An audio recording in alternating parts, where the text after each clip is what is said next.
ঘড়ির কাঁটা আর এখন আমার জীবন পুরাটাই একেবারে মিলে গেছে। কারণ ঘড়ির কাঁটা যেরকম দ্রুত ঘুরে আমিও ঠিক দ্রুতভাবে কাজ করা শিখে গেছি। আগে আমি খুব কথা শুনতাম কেন আমি দ্রুত কাজ করতে পারি না, গুছিয়ে করতে পারি না, কিন্তু আলহামদুলিল্লাহ এখন আমি সবকিছুই গুছিয়ে করতে পারি এবং সময় মতোই করতে পারি। হ্যালো এভরিওয়ান, আসসালামু আলাইকুম। সারাদিন খুব ব্যস্ততার মধ্যেই সময় কাটে, তো সকালবেলা থেকে আজকে ভিডিওটা শুরু করলাম। সকালবেলায় বরাবর আমার শ্বশুরের জন্য নুডলস স্যুপ করি, তো ওইটাই হচ্ছে সকালবেলায় করতেছিলাম। যেদিন আমি সকালবেলায় ঘুম থেকে উঠি সেদিন আমি চেষ্টা করি অনেকগুলা কাজ করার, কারণ আমি হচ্ছে নর্মালি সকালবেলায় ঘুম থেকে উঠতে পারি না, কারণ সায়ান অনেক দেরি করে ঘুমায় রাতে। ছোটবেলা থেকেই সায়ানকে নিয়ে কাজ করতে আমার তেমন কোনো ঝামেলা হয় না। আগেও রুটিনটা ঠিক ছিল, কিন্তু বড় হওয়ার পর যখন ও বাবাকে চিনেছে, বাবার প্রতি ওর ভালোবাসাটা বেড়ে গেছে। তার বাবা ছাড়া সে ঘুমায় না, অনেক রাত করে তার বাবা আসে বা দেখা যায় বাবার সাথে দুষ্টামিটা একটু বেশি করে। শ্বশুরকে নাস্তা দেওয়ার পর তারপর আমি আমার নাস্তা রেডি করে ফেললাম। কফি বানিয়েছি আর মুগ ডাল ছিল,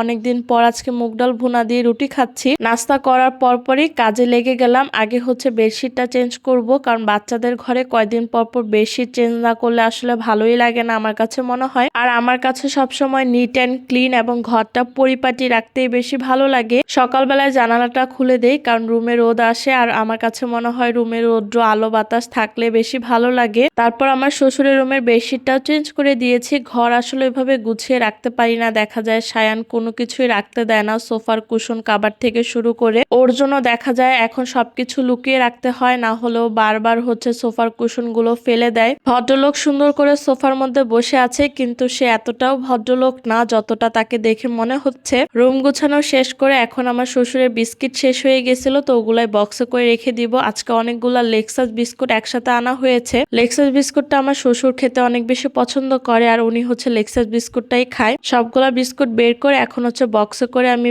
দিয়ে দিলাম, কারণ বাবা সকালবেলা উঠে নাস্তা খাওয়ার আগে যাতে খেতে পারে অথবা বিকালবেলা অনেক সময় খায়। আমি চেষ্টা করি সব সময় যাতে আমার শ্বশুরের কোনো রকম অসুবিধা না হয় সেদিকেই খেয়াল রাখতে। রুটিগুলো ফ্রোজেন করে রাখলাম, তারপর টেবিলটাও ক্লিন করেছি। তারপর সকালবেলায় কিছু থালা বাসন ধুয়েছিলাম, তো ওগুলাই কিচেন র্যাকে রেখে দিলাম। এর মধ্যে খালা চলে এসেছে। খালা যখন বাসায় আসে ঘরটা যখন ক্লিন করে তখন আমি রান্নাঘরে যাই না, তখন সায়ানকে সময় দিই। তখন সায়ানকে বই নিয়ে পড়াচ্ছিলাম, যদিও সে পড়ে না, তো তারপরও দেখাচ্ছিলাম, তাকে একটু সময় দিতেছিলাম। এর মধ্যে হচ্ছে আমি শিং মাছের আজকে একটু ঝোল করে রান্না করে ফেলেছি। এখন ইলিশ মাছ রান্না করতেছি। শিং মাছের ঝোলটা ধনে পাতা দিয়েছিলাম শেষের দিকে, ওইটা রান্না করেছি আমার শ্বশুরের জন্য। আর বেগুন দিয়ে ইলিশ মাছ রান্না করব। অনেকদিন ধরে বেগুন দিয়ে ইলিশ মাছ খাওয়া হচ্ছিল না, আর বেগুন দিয়ে ইলিশ মাছ রান্না খেতে আমাদের বাসার সবাই অনেক বেশি পছন্দ করে। সবাই বলতে আমি আর আপনাদের ভাইয়ে এই রান্নাটা খাবো, তো হচ্ছে বেগুন দিয়ে রান্না করেছিলাম, নামানোর একদিন ধনে পাতা দিয়েছিলাম। তরকারিটা খেতে কিন্তু আসলে অনেক বেশি মজা হয়েছিল। সাথে একটু হাতে মেখে শর্টকাটে ডাল ভুনা করে ফেলতেছি। তো আমি নর্মালি যেভাবে ডালটা ভুনা করি সেভাবেই করতেছি। এভাবে ডাল ভুনা করলে খুব তাড়াতাড়ি হয়ে যায়, খেতেও বেশি মজা লাগে। ডাল ভুনাটা হয়ে গেছে, আর ডাল ভুনা করতে বেশি একটা সময় লাগে না। আর এখন যেহেতু ধনেপাতার সিজন, তো সব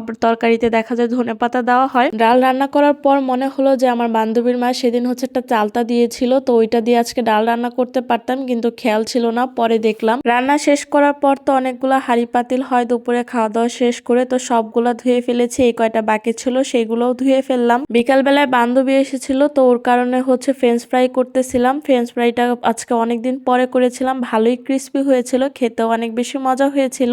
আজকে প্রথম হচ্ছে আমি নতুন আলু দিয়ে ফ্রেঞ্চ ফ্রাই করেছি। এমনিতে হচ্ছে আমি নতুন আলু দিয়ে কখনো ফ্রেঞ্চ ফ্রাই করি নাই, তো ভালোই লেগেছে। একটু নুডলসও রান্না করেছিলাম। তারপর আপনাদের ভাইয়া বাইরে থেকে আসার সময় পিঠা নিয়ে এসেছিল সন্ধ্যার দিকে, তো শুটকি ভর্তা দিয়ে পিঠা খেতে খেতে আজকে ভিডিওটা এখানেই বিদায় নিচ্ছি। ঝাল ঝাল শুটকি ভর্তার সাথে গরম পিঠা খেতে কিন্তু খুব ভালোই লেগেছিল।